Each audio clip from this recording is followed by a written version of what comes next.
Everybody got it? Thank you.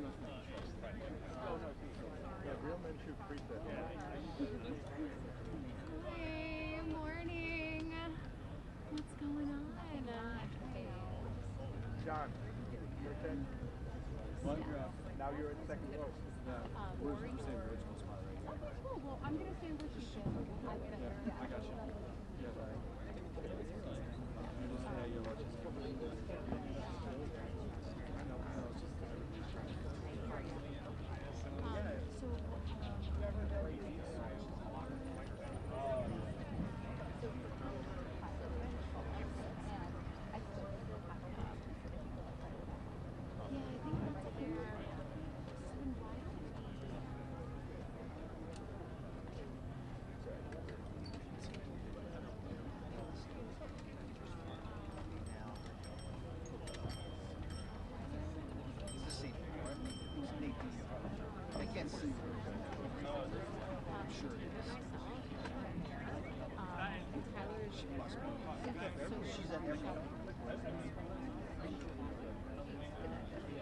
I've seen her in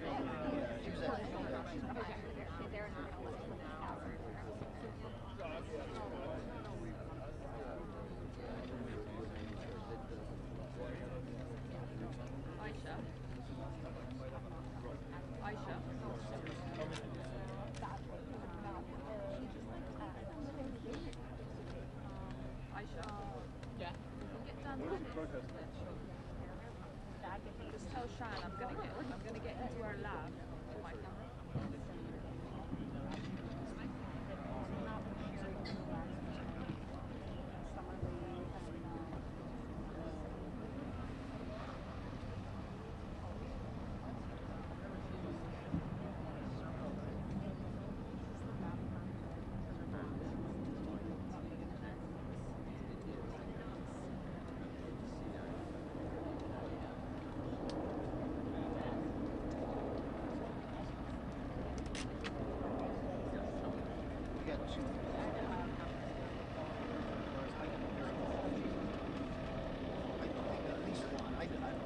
because I'm not there. I mean, because it's our that they want to be here. I was glad you here.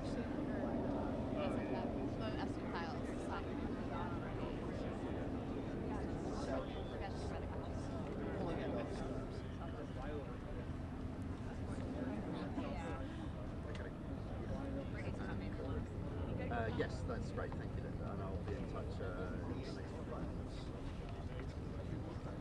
Well, let's all get the same shot.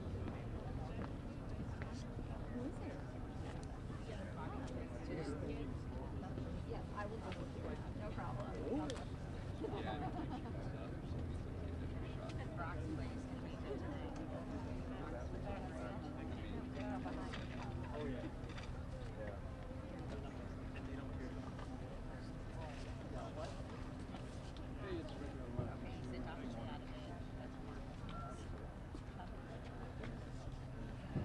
Testing 1, 2, testing 1, 2.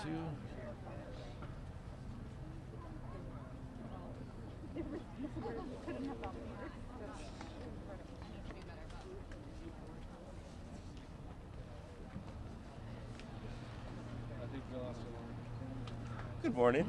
Just doing surgery. What do you guys do? What do you mean? He's after cleaning the AirPods.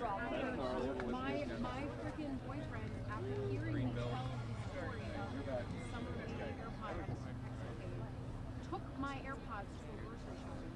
So I go in my bag this morning, and I'm like, why? This is so unnecessary. No, he wasn't working on it. No. I am not defending him. We are not defending him. Oh, yeah. I'm glad you guys are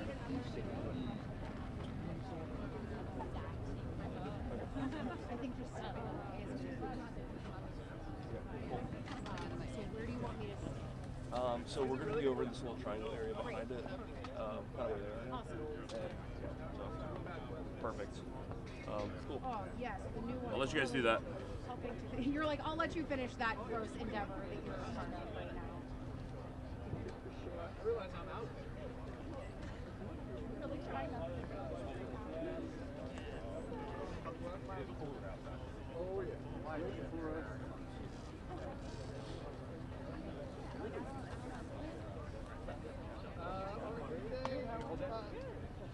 Depends on what time I gotta get in. Wednesday is the worst day. For my kids, bigger house, the better yard, the better. This is what I'm going to send to Matt.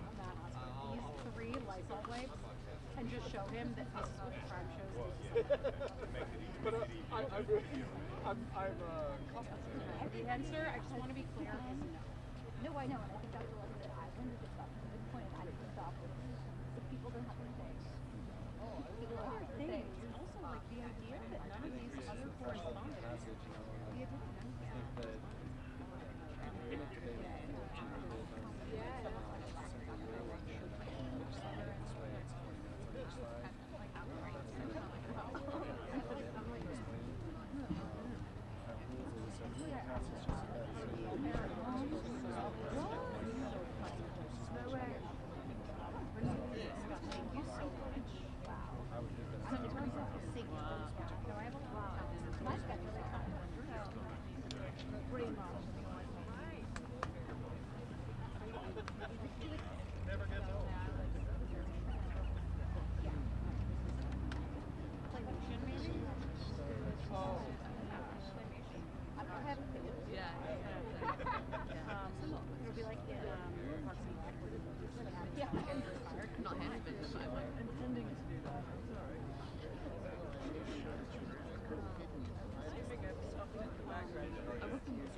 No, I'm looking at an article.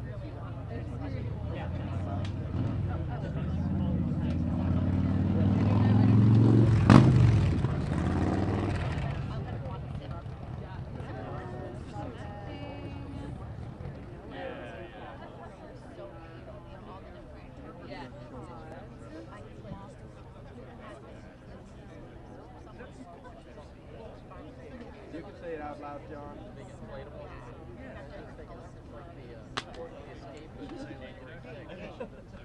It's all fogged up. You can't hear anything. You're the one who's saving the day, so no, I'm not. There's no excuse for husband. Do what you gotta do. I appreciate you. Okay, I'll loop around or whatever.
Enjoy that 2 a.m. race. On at 8 their time. You realize you're in their time. I know. It's a worldwide sport. Time doesn't matter.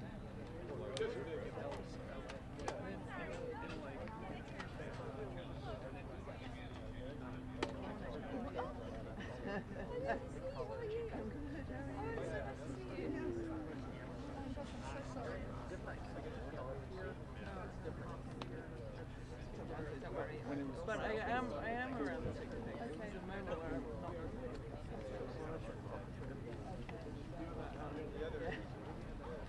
That's always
Three more.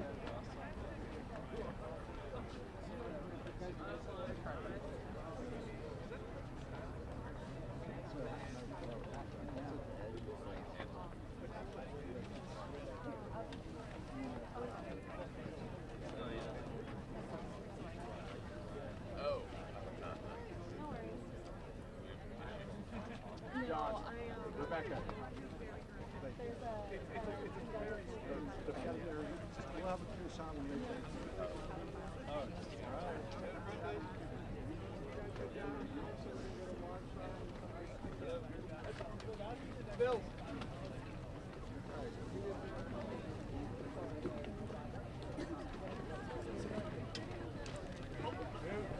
Down. Why are we in the middle? You guys got to get down at some point anyway. You're not going to be able to stand there.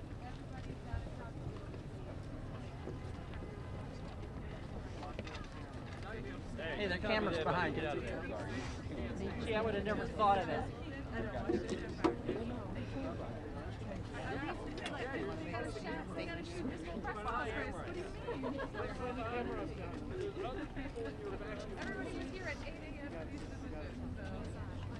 I need to get the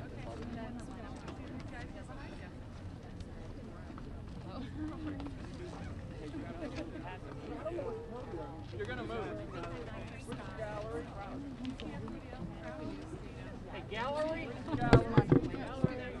Go all the way down.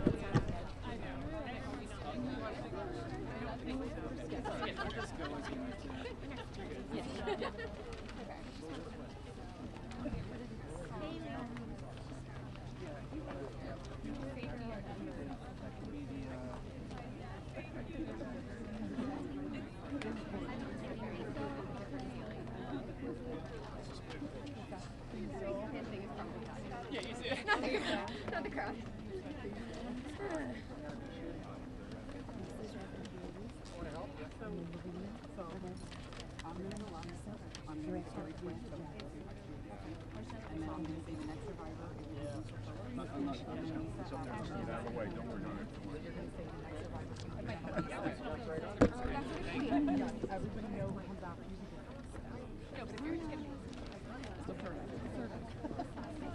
You don't even have to say that. You can say Marina if you want people. She's only Marina. No, it's a very beautiful.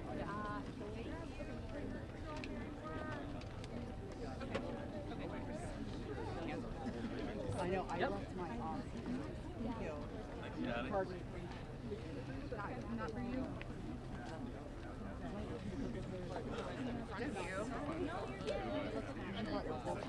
I can't wait till I love you so much.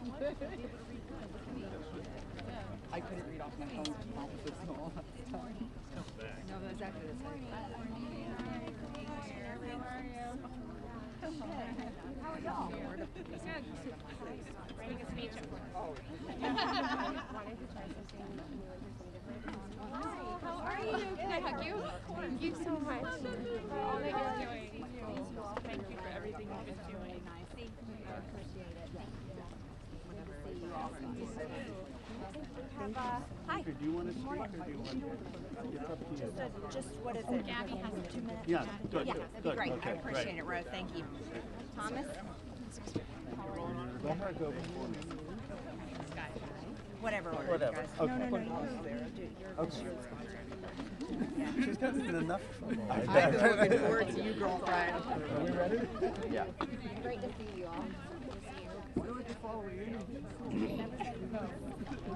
Good morning. Starting, guys. Today is the first day of real reckoning for the Epstein class.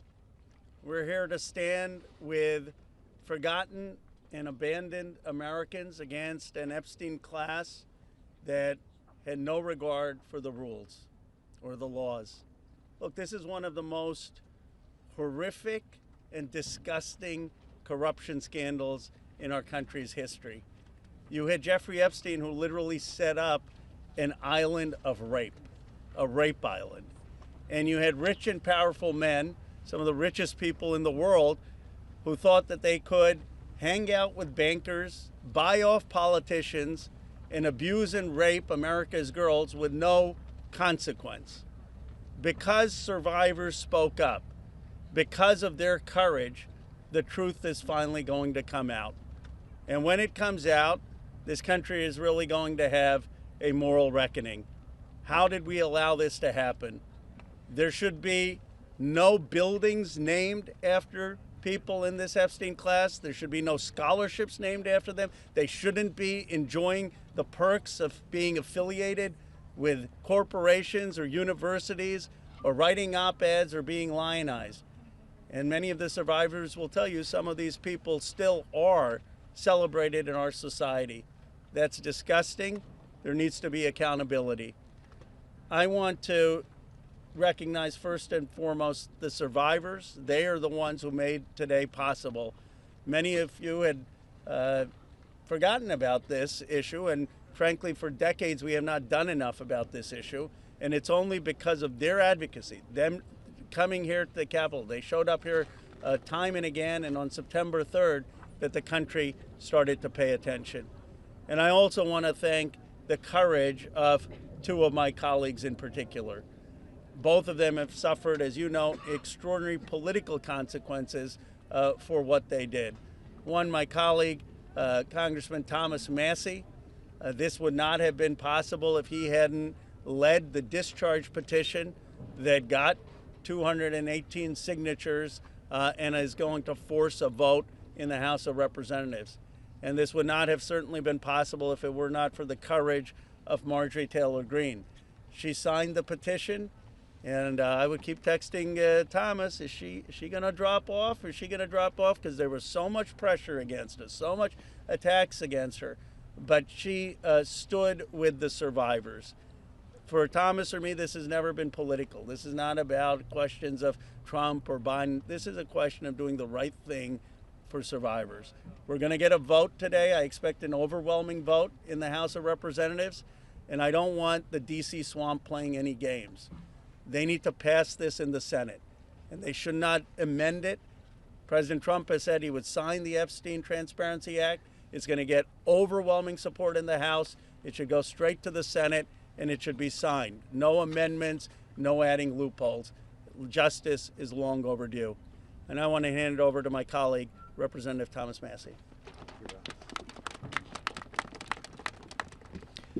I want to start by thanking the survivors. I mean, they're giving everybody hope in this country.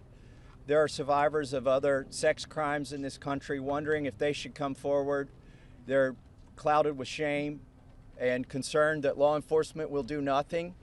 And these survivors have stepped forth, taking that same risk, worried that they will be defamed themselves. They have been defamed for stepping forward, but we're going to get justice for them. That's going to happen today in the People's House.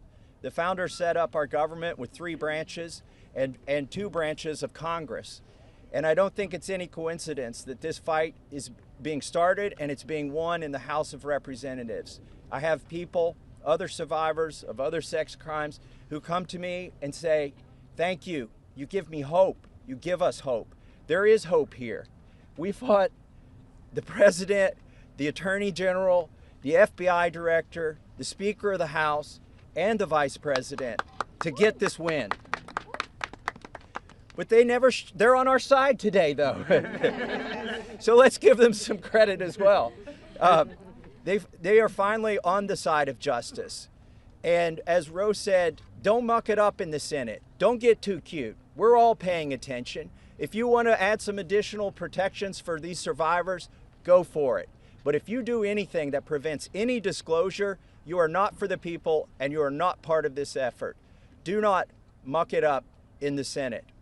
So with that, I just want to say I am hopeful too.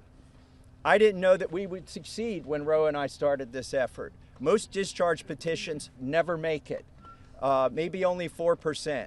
So we had long odds. But we had some brave women on the Republican side. My colleague Marjorie Taylor Greene is one of them who's here with us today. You cannot even imagine the consequences that they have suffered. My colleague Lauren Boebert and my colleague Nancy Mace, they stood so strong They put their names on a document in here, and then they were pressured in ways that you cannot even imagine, and they stood strong. And that's why we're here today. And they didn't take us seriously over at the executive branch or in the Senate, because they always thought they could flip one of these women. They could convince them or cajole them or intimidate them into taking their names off of this petition. But they did not succeed. This is a victory for those women and women all over the country today, and I'm just glad to be a part of it. With that, I want to introduce my colleague, Marjorie Taylor Greene. Yes, Marjorie. Thank you, Thomas. Thank you, Ro. I woke up this morning and I turned to my weather app to check the temperature, and it was 32 degrees. And my first thought was, hell has froze over. I want to speak goodness and love and hope into the women standing behind me and all of the other survivors whose names you don't even know, but stand with these women.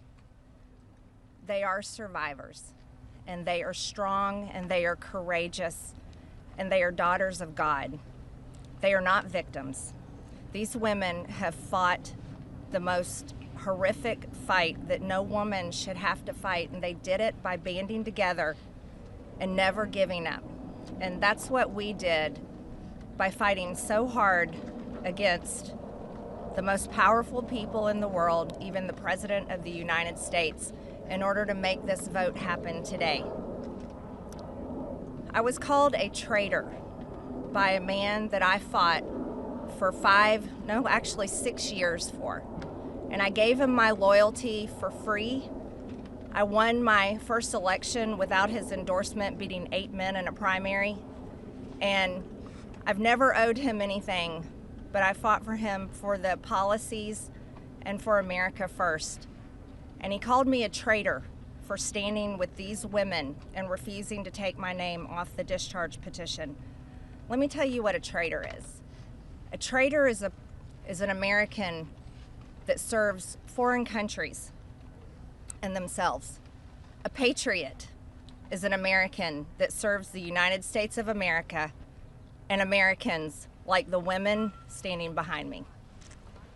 And I want to tell you that this only became possible today because the American people whom we serve as representatives here in Congress demanded that this vote happen, and they put more pressure on every single elected politician in this city than has ever been put on them.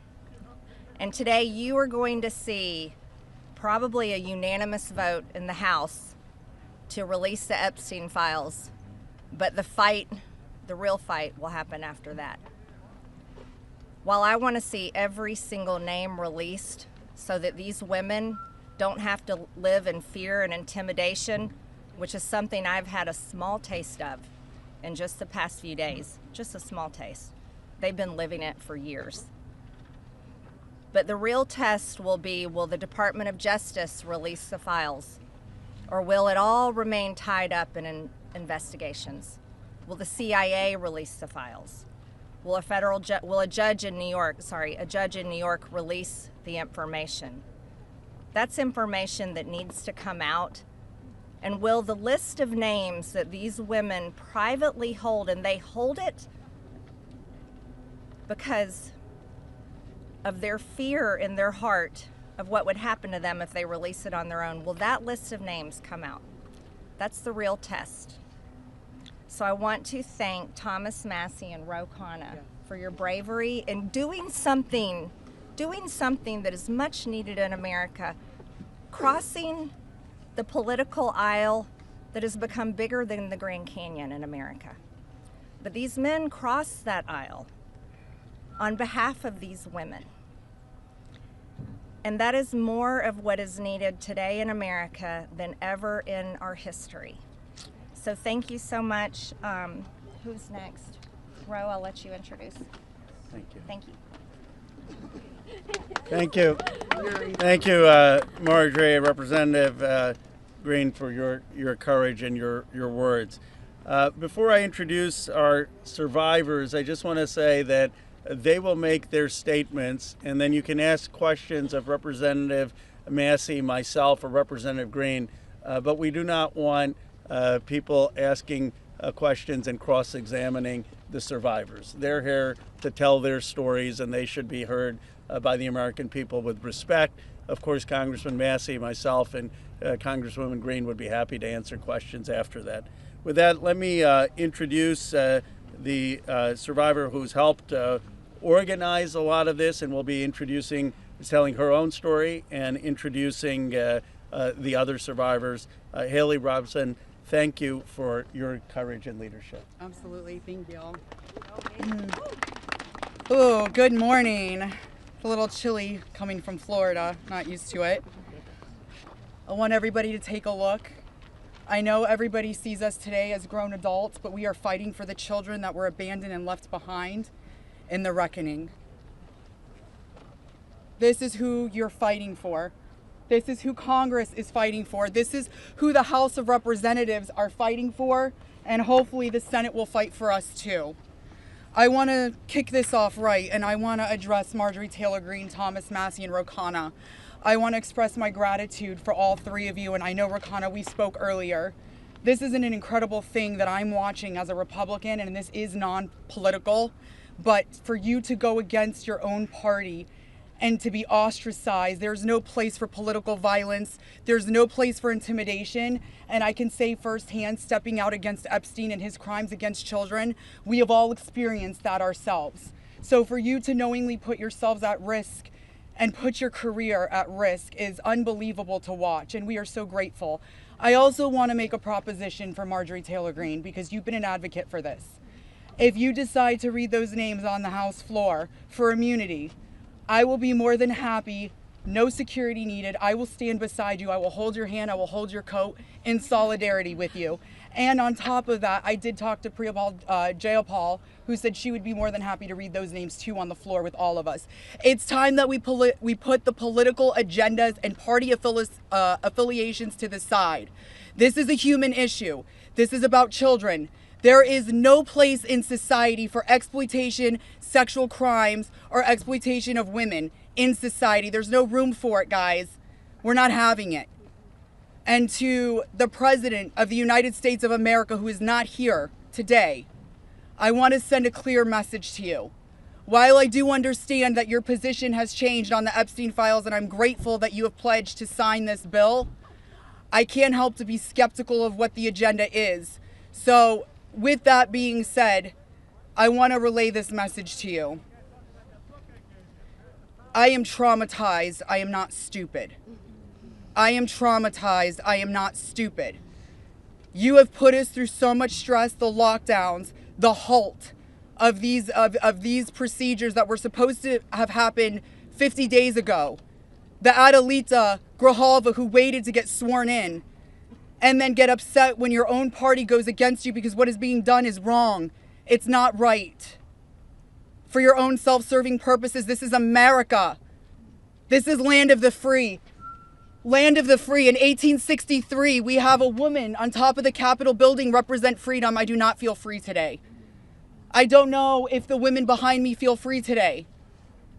So I am begging every member of Congress, every representative, to step up and choose the chaos, choose the survivors, choose the children, protect the children. All children, you protect all of us equally. Thank you very much for your time. Following that, Lisa Phillips will be the next survivor.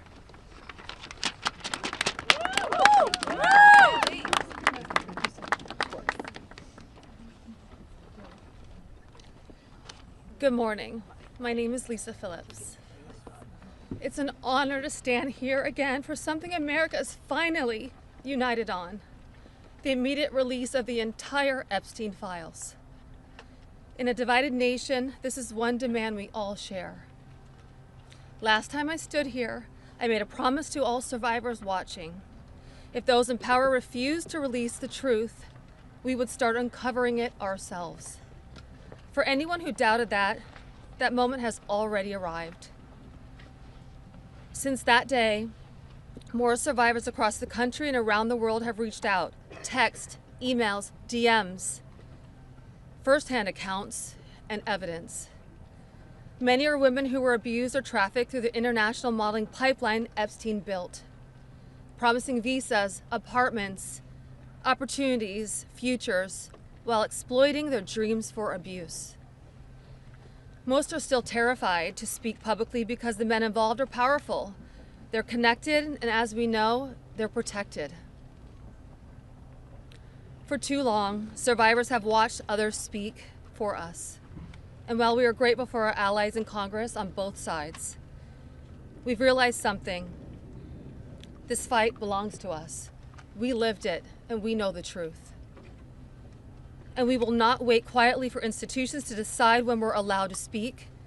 The survivors now coming forward have entrusted us with their stories. We are sharing that information with the proper authorities, and when it can safely be made public, it will be. So today, we are launching something historic. The first national, survivor-led political movement in America. Nonpartisan, laser-focused on exposing the systems, the loopholes, power structures, and silencing mechanisms that have protected predators for far too long. We are stepping directly into the halls of power, into the political arena.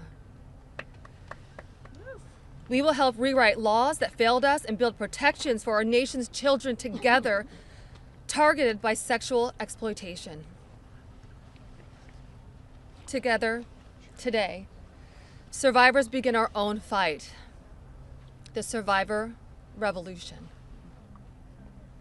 And we intend to change this nation for the better. If you're a survivor who wants to join us, please reach out. And to anyone who benefits from the current system, intentionally or not, remember this. Alone, yes, we are afraid. But together, we are feared. Thank you.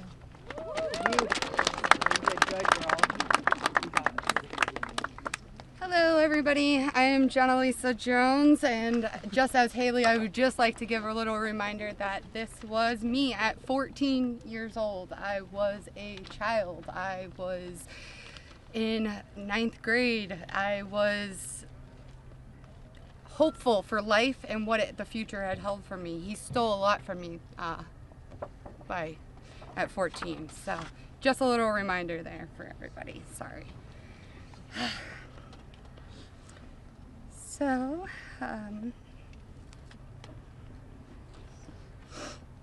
I just want to start out by saying thank you for all of you for being here today. I want to start by expressing my deepest gratitude to the members of Congress who have stood with us, the survivors, in demanding the transparency and justice. Your support is a signal that this institution can still serve the American people. This issue was never one that should have divided us the way it has. In fact, it should have united us. Sexual abuse is not a Republican issue. It is not a Democratic issue. It is also not a hoax. We are here as American survivors of a man who used his wealth and power to hurt young girls and women. The world should see the files to know who Jeffrey Epstein was and how the system catered to him and failed us. Emotionally, this process has been distressing. First, the administration said it would release everything and then applauded President Trump for that. Then it fought to release nothing. Now that checks and balances of our democracy have worked and the bill is getting passed to release the files, we are hearing the administration say they intend to investigate various Democrats who were friends with Epstein. I beg you, President Trump, please stop making this political. It is not about you, President Trump. You are our president. Please start acting like it. Show some class. Show some real leadership. Show that you actually care about the people other than yourself. I voted for you, but your behavior on this issue has been a national embarrassment. It is time to take the honest moral ground and support the release of these files, not to weaponize pieces of the files against random political enemies that did nothing wrong, but to understand who Epstein's friends were, who covered for him, what financial institutions allowed his trafficking to continue, who knew what he was doing but was too much of a coward to do anything about it. Jeffrey Epstein and Ghislaine Maxwell were able to recruit and abuse young girls and women. Then the country will learn nothing, and has horrible history will repeat itself if we do not do something about this. Thank you to the brave congressmen and women who have stood by us and recognized our side is the American side, and we should all be proud once again to be Americans. I want to just extend my thank you so much to all three of you, very, very much. The first time we were here, listening to the, people yell shame at you, and when she was here in support of us, really hit home and spoke some volumes, and I just very much appreciative of your support, and we stand by you. Don't let any of them bully you. We're here for you. Thank you, guys.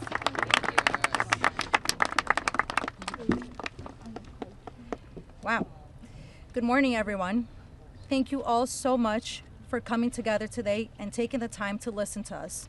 Your presence means the world, and it shows commitment to understanding and supporting survivors and Americans. I stand before you today with a heavy heart. I originated from Brazil, and I came to the United States when I was 8 years old. I was only 14 when I first encountered Jeffrey Epstein, and my daughter is now almost at that age. At 14, the only things she should be concerned with are going to school, practicing at her cheerleading competitions, and enjoying her time with her friends and family. She should not have to bear the burden of worrying about being manipulated or exploited. At this age, she is still a child, and no child should ever have to face such threats. I also want to address a troubling statement made by a prominent figure on a major platform who suggested that a 14-year-old should not be considered a victim of pedophilia. This is a dangerous and incorrect notion. When we talk about how children at 14 should still be treated as children, I ask you to look at the young people around you. Remember when you were that age? Do you think you should have been responsible for being groomed? Put yourselves in our position when we were young. I'm here today not to just share my story, but to call on all of you to help make a difference. We need to support to push for the Transparency Act and release the Epstein files. Please reach out to your Congress members and senators and urge them to support this crucial legislation. The truth is something that we all deserve, and it is vital for safety and protection of the future of generations.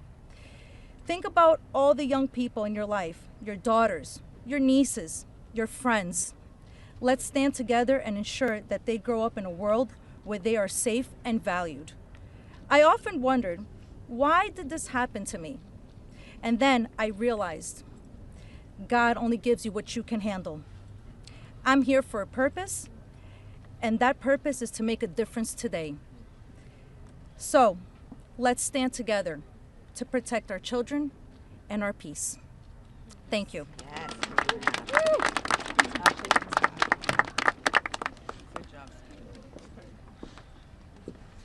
Good morning. I want to say a few things before I begin. My speech may not be great. It was thrown together last minute as I only came here, decided Friday, when one of us, who has spoken several times, decided she couldn't come because of the threats. She was too scared. So I want to say, when you threaten one of us, you're threatening all of us. Yep. We are together now, and that's never going to change. This is me at 16 when I met Jeffrey Epstein. Now I'll start. It is an honor to stand here before the American people. However, I shouldn't have to stand here at all. I'm here because as a child, I was pulled into Jeffrey Epstein's world, a world built on exploitation and manipulation of innocence and the protection of powerful men and women who believed that they were untouchable. Today, we'd rather be preparing for the holidays. We'd rather be at home with our families, baking with our children and decorating the Christmas tree as we try to move past this horrific moment that has impacted our entire adult lives. However, that's not possible because it's become something it should have never been, political and sensationalized. The truth is simple. We were victimized as children and failed repeatedly by the very system that was supposed to protect us. That's why we stand here today, to demand justice and accountability, not just for Epstein and his crimes, but for every predator and every enabler who participates in or protects abusers. The Epstein case was gravely mishandled consistently and deliberately over many years. Epstein could have been stopped decades ago, but instead he was able to continue his abuse, even during his sweetheart deal, yes, with his ankle monitor on and beyond. A deal that protected him and silenced us. While I was a child fighting to survive what happened to us, federal prosecutors were negotiating ways to shield powerful adults. And the failures didn't stop there. Our civil cases were met with hostile judges and delay tactics, intimidation, and PR campaigns designed to smear us in the public eye. We were treated as problems to be managed instead of victims to be protected.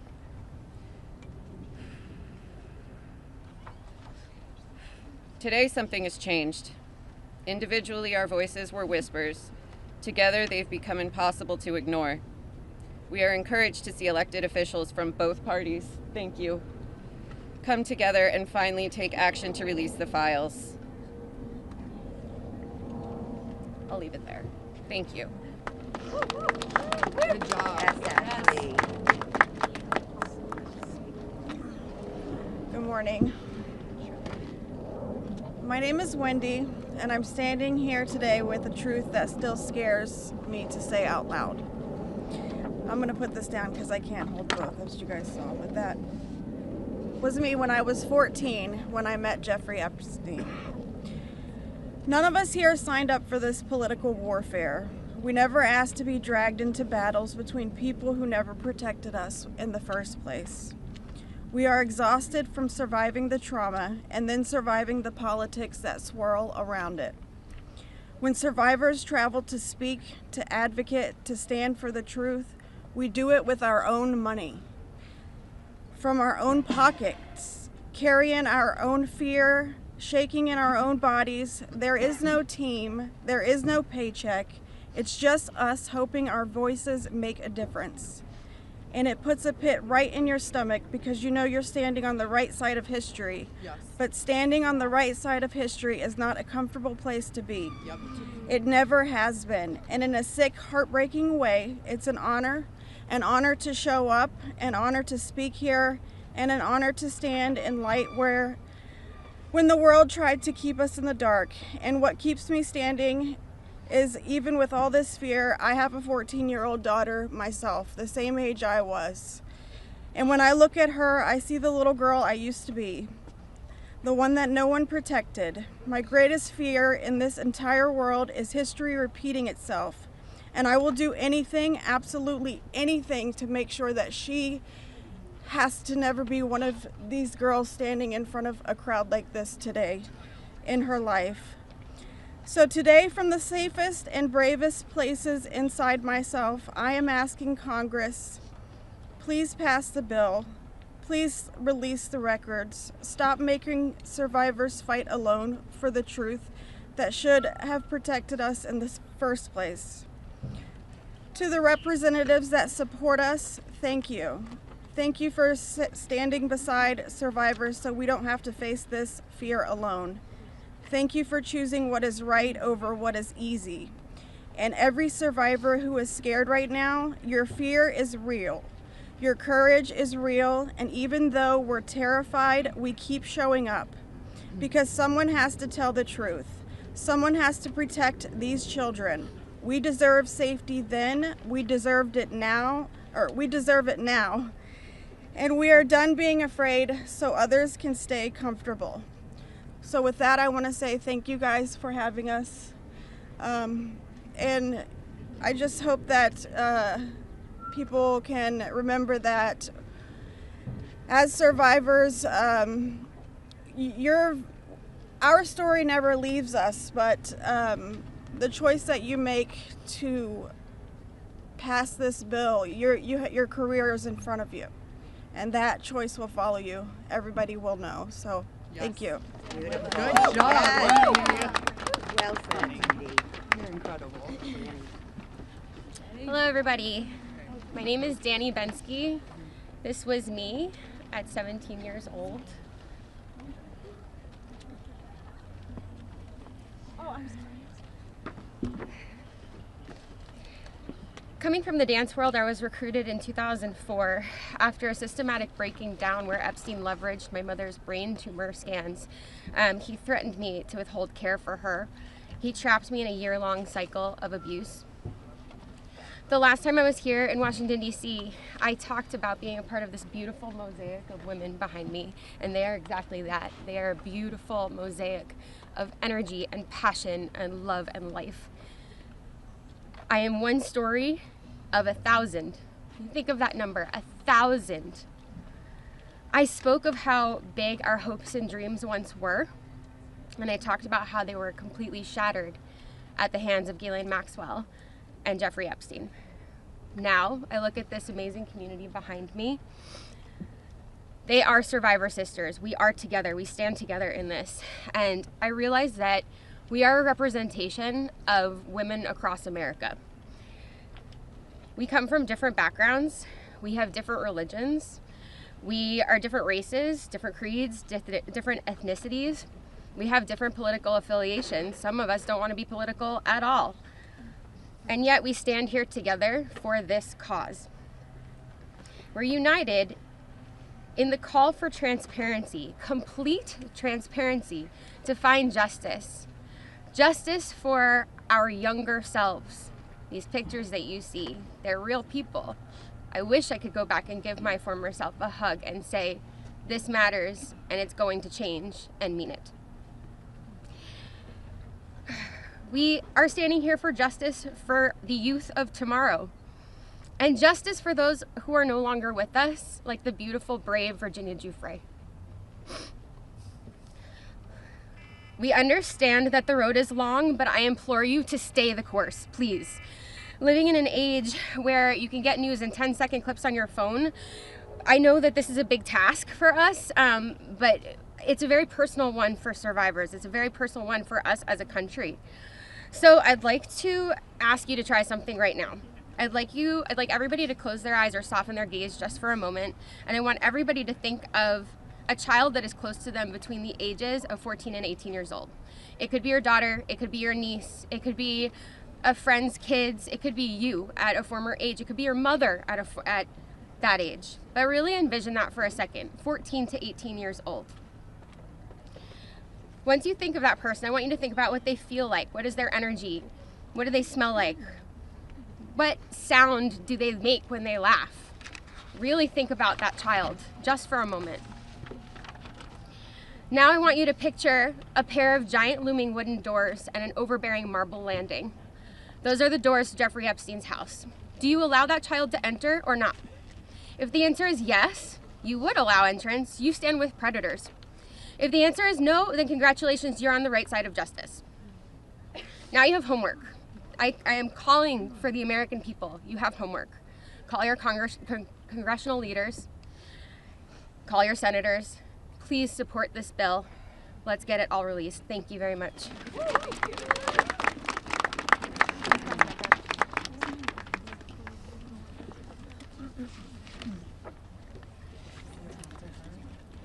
Good morning. My name is Annie Farmer, and this is a photo of me and my sister Maria Farmer. Around the time I was 16 and she was 25. That's how old we were when we were abused by Epstein and Maxwell. Survivors have repeatedly stated that our pursuit of transparency and justice is a nonpartisan issue. But given the political noise surrounding this case, I just want to remind people of some of the facts. In 1996, when my sister Maria bravely blew the whistle on this group by reporting to the FBI what Epstein and Maxwell did to both of us, they hung up on the phone on her, and there was no follow-up of any kind. Bill Clinton was president. In 2006, the FBI came to us, finally interviewed us, and asked us both to be witnesses against Epstein. We were very anxious, but we agreed. And then we didn't hear back from them due to their infamous sweetheart deal. George W. Bush was president. In 2015, when the DOJ was sent FOIA requests for Maria's FBI files, and they were denied, as they have been many times, Barack Obama was president. In 2019, when Epstein died in prison due to either negligence or foul play, Donald Trump was president. In 2023, Maria's attorneys sent a letter on her behalf to the government, requesting an investigation into the repeated law enforcement failures in this case, similar to what was done in the case of Larry Nassar. They declined to do so. Consequently, my sister filed notice that she would be suing the government for failing to uphold its legal, ethical, and moral duties in this case. Joe Biden was president. This year, after campaigning on a pledge to finally release the files, under Trump's second presidency, the DOJ announced they were closing the investigation into Epstein's co-conspirators, and then transferred Ghislaine Maxwell into a prison camp, where it is well documented that she is receiving special treatment. This is not an issue of a few corrupt Democrats or a few corrupt Republicans. This is a case of institutional betrayal. Because these crimes were not properly investigated, so many more girls and women were harmed. My sister, because of her bravery, was repeatedly threatened and lived in fear, with dire consequences for her health and her career. 30 years later, even as oceans of allegations and obvious truths have emerged, the government has still not chosen transparency. This is why we have all come together as one united voice to demand the release of all the Epstein files and to finally bring the truth out of the shadows. Yes.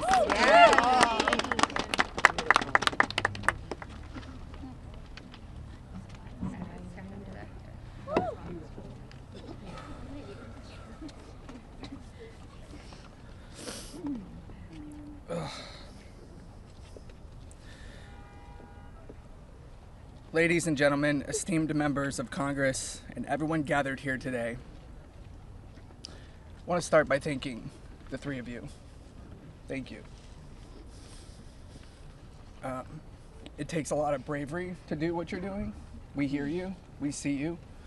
It means a lot for you to be here with us, and I know my sister would be incredibly proud. This is the moment she was fighting for and the moment that all survivors are fighting for, so thank you. My name is Sky Roberts, and I stand before you as the brother of Virginia Roberts Giuffre, a warrior, a mother, and a sister whose legacy will forever resonate in the hearts of those who understand the fight against injustice. Today we find ourselves in a place of deep sorrow, shattered by the loss of our beloved sister. Yet, we are honored and privileged to carry her voice forward and continue her relentless fight alongside her fellow survivor sisters. Virginia's story is one that should have been filled with promise, but instead it became a harrowing tale of exploitation and survival.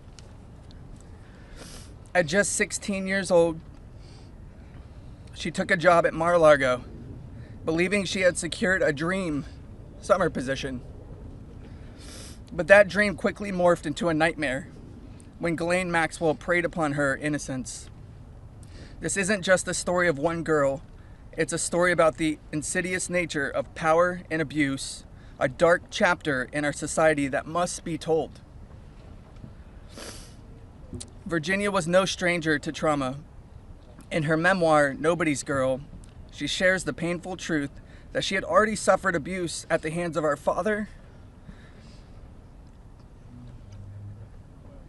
and a family friend. But what happened next was unfathomable. Epstein and Maxwell didn't just abuse her, they trafficked her to a network of the rich and powerful. Princes, prime ministers, politicians, financiers, and lawyers.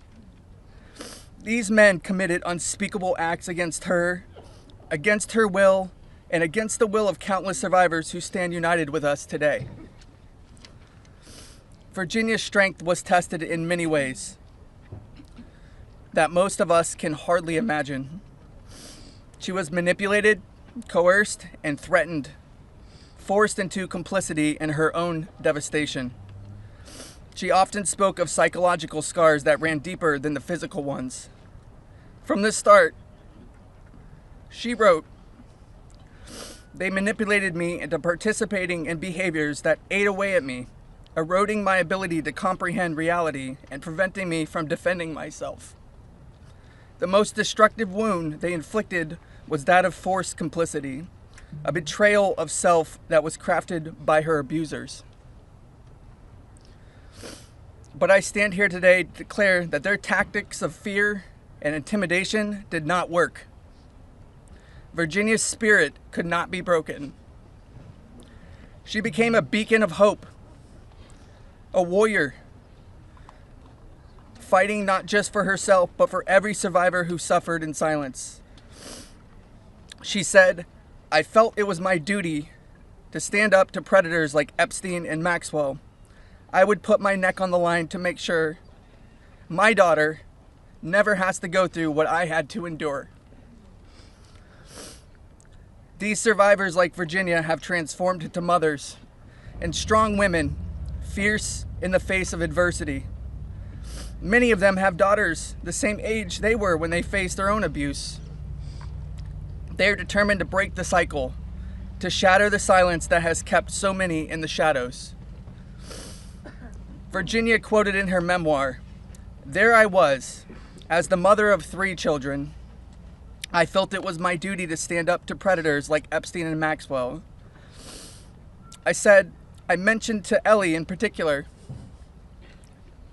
her daughter, I would put my neck on the line to make sure she never has to go through what I had to go through. I said, joining Edward's CVRA case, what I would want somebody to do for my daughter or sister and friend.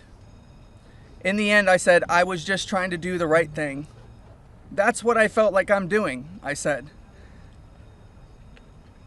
"I'm making a small dent in this big world we live in."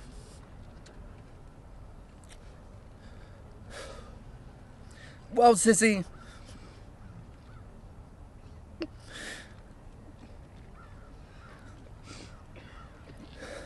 you didn't just make a small dent.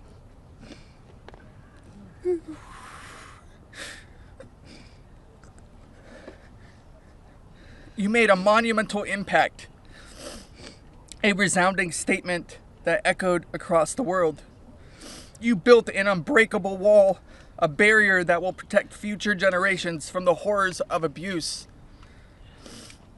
As we gather here today, I urge each of you, members of Congress, advocates, and all those who hear this message to join us in this fight.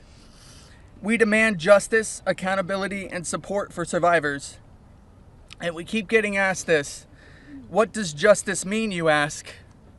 It starts with acknowledgement. That's the first step. Acknowledge in the face of survivors that this happened and that this is true. Your vote carries that weight. My sister is not a political tool for you to use. These survivors are not political tools for you to use. These are real stories, real trauma, and it's time for you to stop just talking about it and act. Vote yes. Yeah.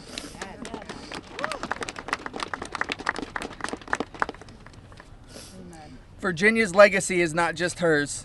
It belongs to all of us who stand against injustice. Together, we will ensure that the voices of survivors are heard, that the truth prevails, and that the horrors of the past are never repeated. Thank you. Thank you for listening, and thank you for standing with us. Together, we will not let Virginia's fight be in vain. Together, we will not let the predators win. Together, we will be the change this world desperately needs. Yeah. Thank you.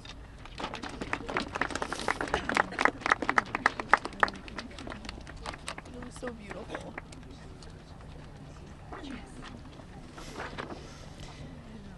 This is me when I met Jeffrey Epstein in 1991. I always share the date when I talk about my story because people rarely acknowledge how long this has actually been going on. And for too long, truth has been buried, survivors have been silenced, and powerful people have been protected. And today we stand in a moment that will decide whether our government still belongs to the American people or to those who prey on them. Because when mountains of evidence and decades of victim reports across 5 administrations still lead to sweetheart deals or no prosecution at all, this isn't just one case gone wrong. It's an institutional failure on a historic scale, and every member of Congress and this administration must answer for that failure. Millions of sexual abuse survivors know the pain of speaking up and watching the institutions that are meant to protect them look away. We're not alone in this. Epstein may be the headline, but the betrayal reaches every corner of our country. And if our justice system can collapse this completely for so long, then Congress cannot pretend that the system is working. Not for us, and not for the generations that will live with the consequences of what they choose now. One long overdue step towards repairing this damage is the Epstein Files Transparency Act. Because without transparency, there's no accountability. Without accountability, there is no justice. And without justice, democracy dies. Yes. So representatives, you have a choice to show millions of Americans whether you stand with us or with the powerful predators that are counting on your complicity. Thank you. Yeah, good job.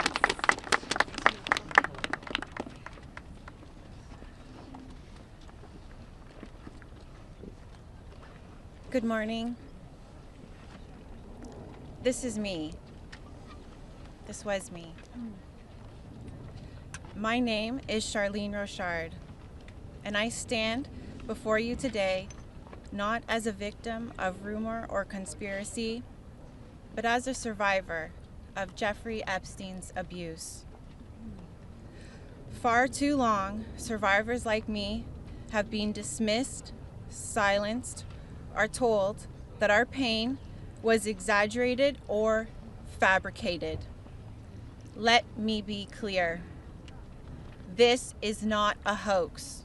Yes, it's not. What we endured was real, and it has scarred lives across 5 presidential administrations. The truth has been buried in sealed files and hidden records for far too long. The Epstein Files Transparency Act is not just about survivors.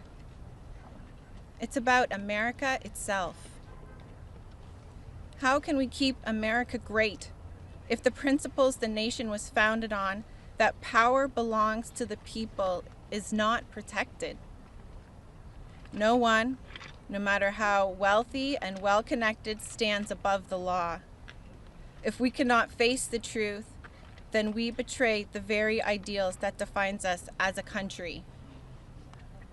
By passing this act, Congress has the chance to prove that truth matters more than privilege. Yes. That justice matters more than influence.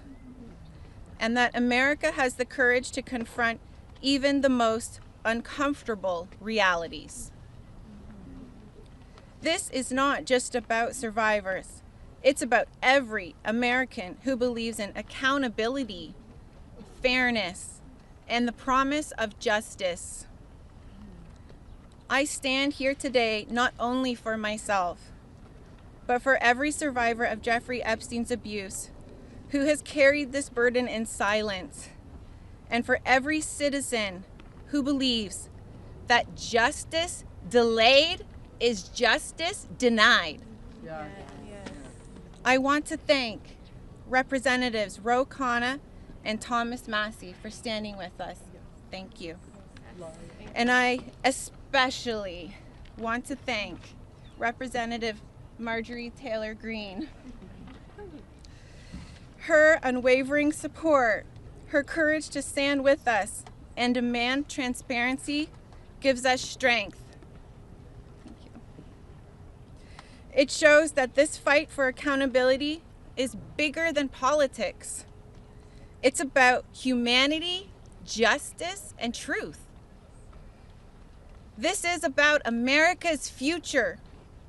It's about whether we, the people, will be heard when we have the courage to stand for truth and justice. Our voices are real. Our pain is real. And our demand for justice will not be silenced. Thank you. Amen. Yes, girl, Charlene. Hello.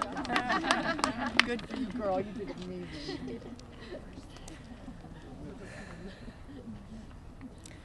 My name is Laura Bloom McGee. This is my first time speaking publicly about my abuse. As a young woman in New York City, I was pursuing a modeling career and building a life of giving back through my philanthropic work. Instead, I was intentionally groomed and became part of an international model sex trafficking ring that was led by Jeffrey Epstein. I was sexually and mentally abused by Jeffrey Epstein. He used my dreams and vulnerabilities to silence me. Today, I am here to break that silence. Sex trafficking and sexual abuse are crimes against human beings, not political talking points. For too long, Epstein's abuse was an open secret, with his network remained protected. Evil thrives in darkness. We must shine a light on every corner where it hides. Nothing should be off limits in the search for truth. Please vote that everything in the files be released. Let investigations proceed without obstruction. Demand oversight and deliver justice. The government must never side with predators. I come as one survivor, but I stand here for everyone who prayed for me, who believed in me, and who hoped for me. To my fellow survivors, your courage brought me here. We are more than victims. We are mothers, daughters, sisters, friends. This is not a hoax, and we will not be erased. Shame on any elected official who obstructs truth and justice for the American people. Thank you. Amen. Yeah, girl. My name is Liz Stein. In 1994, I was a senior in college, just 21 years old. I had aspirations of attending law school after graduation, and it looked like I had a bright future ahead of me. 1994 was also the year I met Ghislaine Maxwell and Jeffrey Epstein. My involvement with them changed the trajectory of my entire life. The Epstein files are not about loyalty to any one political party. They're evidence of a crime. We stand here today, victims of the crime of sex trafficking. I'm here today speaking both for my 21-year-old self and for the countless number of people who have experienced sexual violence. When I am asked what I would tell my younger self if I could say something, I say that I would tell myself to tell someone. And if they don't listen, to tell someone else. And to just keep telling until someone listens. And even if nobody listens to you, you should be proud of yourself because you stood in your uncomfortable truth when others could not. And that is true bravery. We stand here today as survivors, part of a sorority that none of us asked to join. We have told our stories over and over and over. Now it's time to see who was listening. We ask that you vote to release the files, all of them, so the victims of this crime can finally see justice. Thank you. Amen. Yes! Go, girl.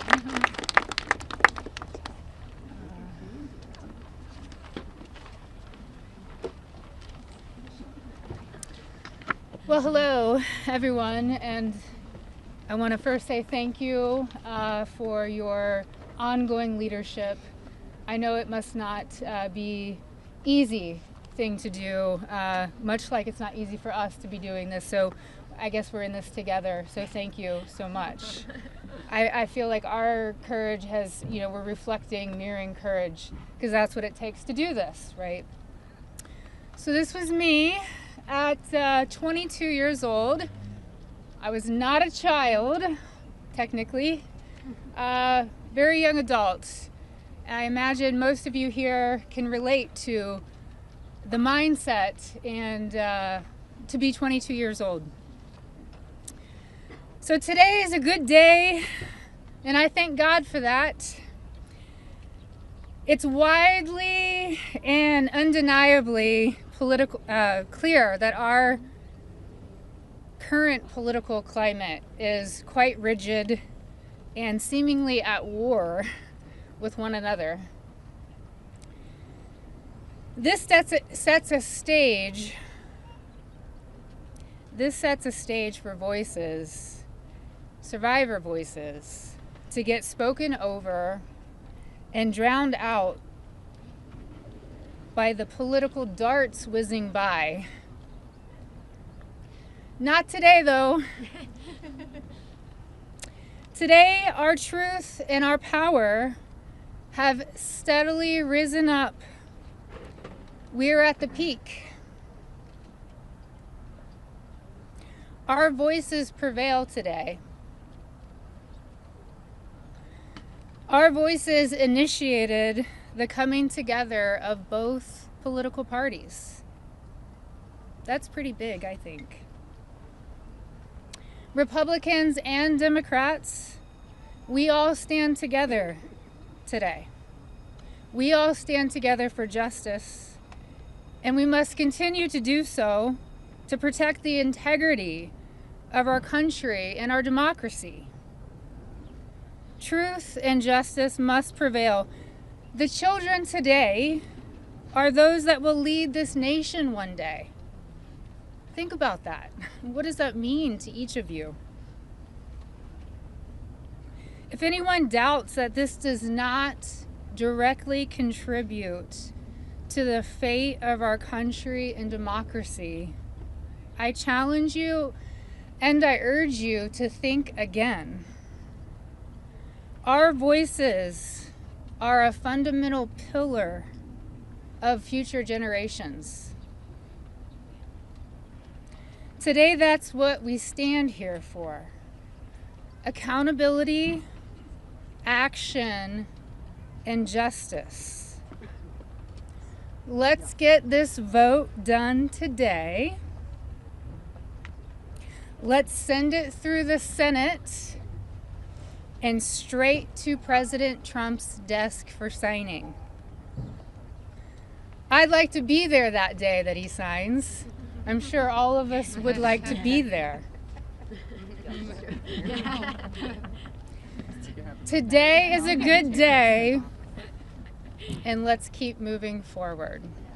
Thank you so much. I just want to give you a hug. Okay.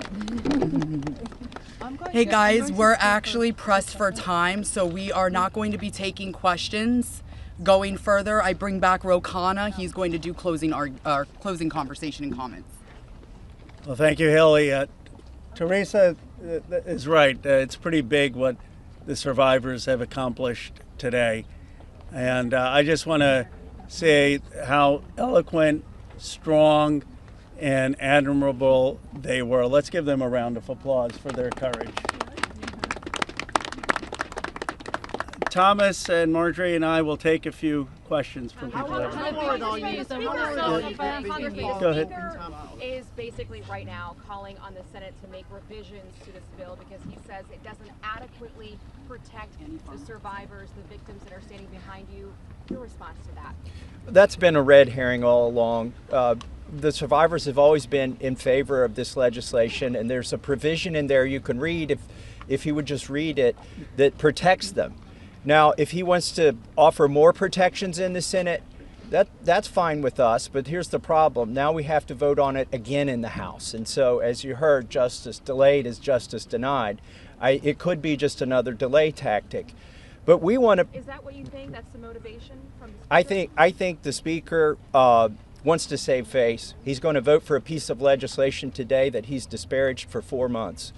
And however he needs to come on board, we want him on board. So we appreciate that. It's a long fight, isn't it? You don't actually need legislation. Go ahead. Go ahead. I wonder, what do you say today to Andrew Mountbatten-Windsor, the man formerly known as Prince Andrew? Well, you know, there's becoming a reckoning in Britain that needs to happen in the United States. A prince lost his title. The ambassador to the United States lost his job. We need to see those same kind of consequences here. As my colleague Rose said, there shouldn't be buildings named after these perpetrators of these heinous crimes. There shouldn't be scholarships named after them. And there needs to be accounting. We've seen tens of thousands of pages released by the Oversight Committee. What we've not seen is a single name. So I implore you to look and see if we have true justice and transparency here. And the survivors will know when that has happened. And I do think that Prince Andrew does need to come and testify at our Oversight Committee, and that can be bipartisan. But I share Thomas's view that the urgency that the British people have shown in getting justice needs to inspire an urgency here in America. You don't need legislation. You don't need legislation. Go ahead. You don't need legislation to get the files released. President Trump could just release them today. Well, Is that frustrating for you? Why isn't he doing that? And also, did you ask him to be here today? It's a really powerful moment, this. Look, I'll let my colleagues speak. I hope the president meets the survivors. And I hope when he signs the bill, the survivors are there.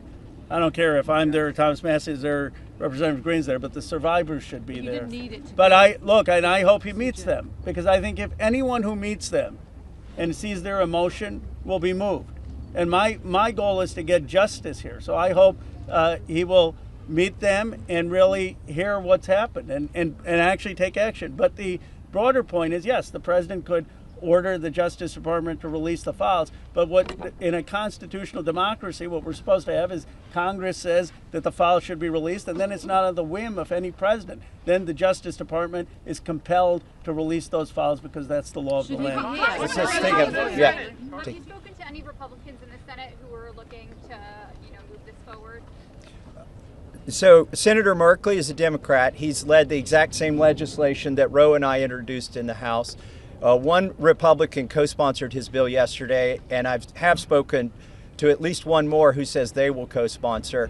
The important thing about the Senate is that they need not to muck this bill up. There's a lot of attention on here. We've needlessly spent 4 months dragging this out. A representative, a duly elected representative, was denied her seat in Congress for 49 days, and it's time to pull the Band-Aid off. The Senate, it may be tempting for them to get cute and to do things that will limit the release of these documents. They are afraid that people will be embarrassed. Well, that's the whole point here. They need to be brought to justice, and embarrassment is no reason to stop it. So the Senate, John Thune, it's up to him. He needs to bring this to the floor of the Senate. And I think the vote today will show that in the House. And the president, look, the president has said he would sign the bill. You're going to get almost a unanimous vote here. So you have the president and a unanimous Congress believing that this protects the survivors and is calling for the release. There's no reason for the Senate now to, as Representative Massey puts it, muck around with it. They need to put it up, have a vote, have the president sign it. If there's any further protections, they can do that through the DOJ process. But what they should not do is delay a vote on a bill that the House is going to vote overwhelmingly for and that the president supports. On the release of these files, Congresswoman Greene, you raised the question of whether or not the Justice Department will actually release these files.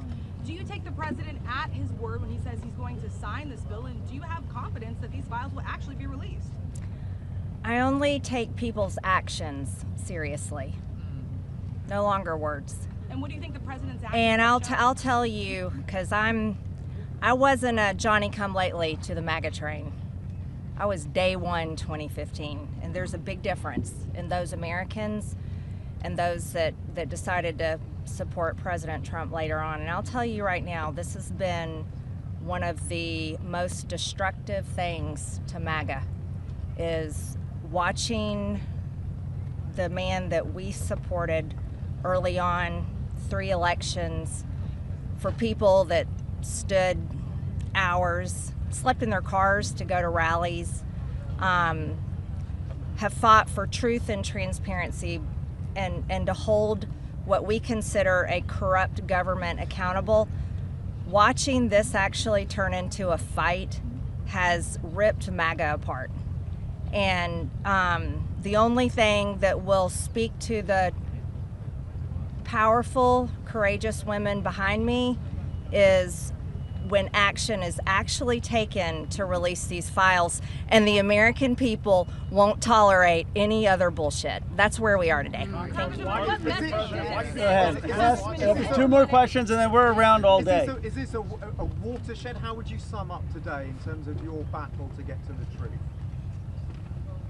I would say that these survivors have been fighting for decades, and they finally are being heard by the American people, and we're finally going to have a reckoning for this Epstein class that has gotten away with horrific things. Look, I grew up in Bucks County, Pennsylvania. People went to church, they played Little League, they went to their neighbors for barbecue. They didn't go to a rape island and abuse young girls or traffic young girls. And people with extreme wealth have thought that the laws don't apply to them, and their culture is totally out of touch with the values that built America. And finally, we're going to have a reckoning over it. How worried are you that we'll take the lady here. Let me ask you this. You said you wanted this to go straight to the Senate.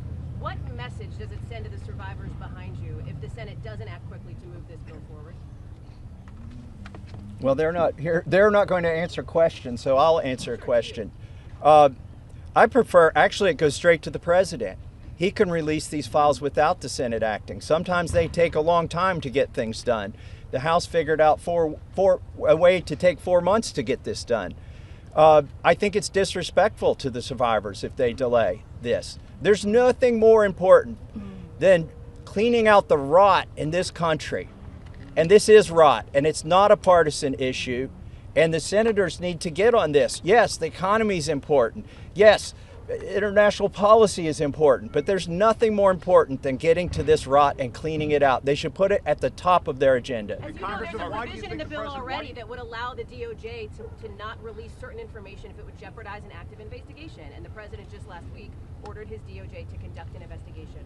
What makes you think you would actually, if this bill passes, see these files, that the public would see them? There are 1,000 survivors. They can't open enough investigations to cover up everything that's in these files.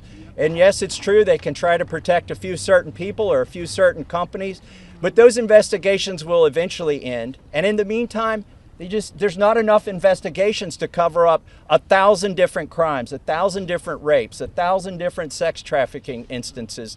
And this is not a moot point, even though they are doing that. And once this bill is signed into law, any career official at the DOJ or the FBI who does not comply with the law is at legal risk. It's no longer just up to the president. Look, we could have passed a simple resolution here in the House, and that would have been the end of it. Instead, we chose a very hard path, which is to get legislation, a law passed, which means it has to go through the House, the Senate, and be presented to the president. And that will have the force of law. They will be breaking the law if they do not release these files. Thank you very much. The president has fought so hard. Last question, and then release of these files. Why do you think he has fought so hard? If he could do it now, why hasn't he done it now? I believe he's trying to protect friends and donors. And by the way, these aren't necessarily Republicans.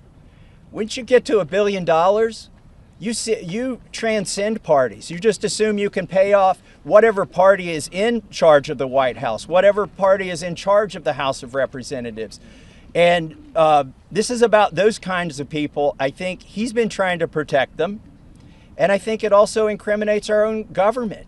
This is a complete and total failure of the justice system, as the survivors have witnessed here today to us. It incriminates the FBI. It incriminates our intelligence agencies. It incriminates police departments in West Palm Beach. And that's what has been protected by this, either willfully or unknowingly, and it's time to end it. And I would agree with Representative Marjorie Taylor Greene that what matters now is just the action. I don't speculate on what politicians' motives are or what's in their heart. The point is the American people have spoken, Congress has spoken, release the files. It's time for justice. Thank you very much. Thank you. Yes. Thank you.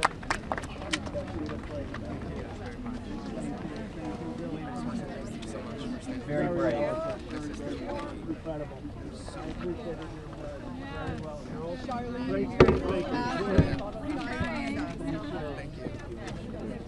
Said bullshit on TV the other day, and I love that you just said bullshit. So I was like,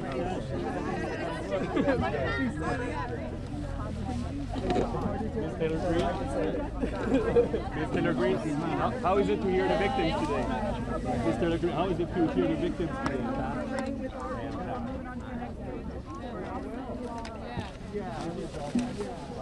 Ms. Taylor Greene? okay, let's see, Marjorie. I have a paper. Thank you so much. Yeah, thank you. You're with us. You're with us, right? Okay, we're late. Yeah, we got it. And Jess is in our group too. Did Jess go already, or is Jess coming with us now?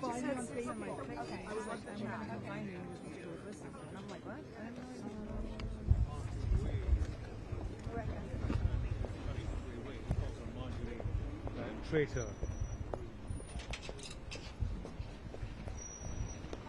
Arm is like, oh, it's okay. Oops, I'm about to trip and fall.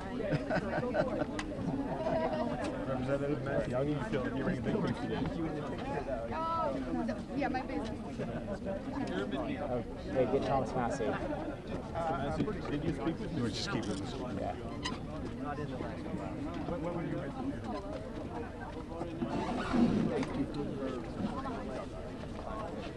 trust that the Senate would ever speak of this by any chance? No. Best bet is like go to Getty and pick out which one. Or AP, whatever. Cool. Yeah. Okay. I'll see you.